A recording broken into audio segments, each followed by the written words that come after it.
मन्त्रीमा रहँदा कुनै पार्टीको सदस्य नरहेको जिकिर गर्नु पर्यो। मन्त्रीबाट हटेपछि त्यही पार्टीको पद खोज्नु पर्यो।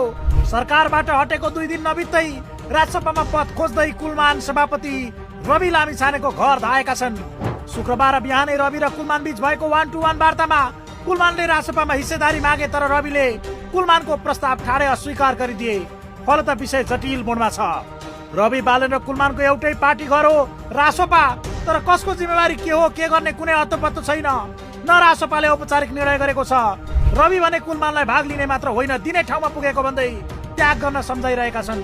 चितवन पुगेर उनले भनेका थिए, मैले के पाउने भन्ने होइन, के छोड्ने भन्ने हो। आफ्नो नाम मैले 1 नम्बरमा दर्ज गराएको छु। मैले के दिनु पर्दा राम्रो हुन्छ, मैले के छोड्दा देशले निकास पाउँछ, म तयार छु। शुक्रबार बिहानै रवि कुलमान बीच करिब 3 घण्टा छलफल भयो। रविले आफूले त्याग गरेको र तपाईले पनि पार्टीमा जिम्मेवार बोध गर्नुपर्ने सुनाएका थिए।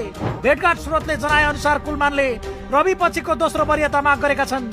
यसअघि सहमति पनि त्यही भएको थियो, तर बालनलाई वरिष्ठ नेता सहित दोस्रो वरियतामा राखेर जानुपर्ने विषयले प्रवेश पाएपछि कुरा गडबड भएको छ।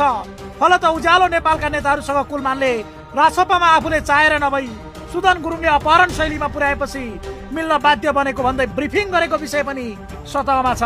अब मिलेको राजसभा यसै कारण पनि फुट नजिक छ। जनदबाव चर्को नभएको भए कुलमान मन्त्री पदमा अझै बस्न चाहन्थे। त्यो कुरा घाम जत्तिकै छर्लङ्ग छ।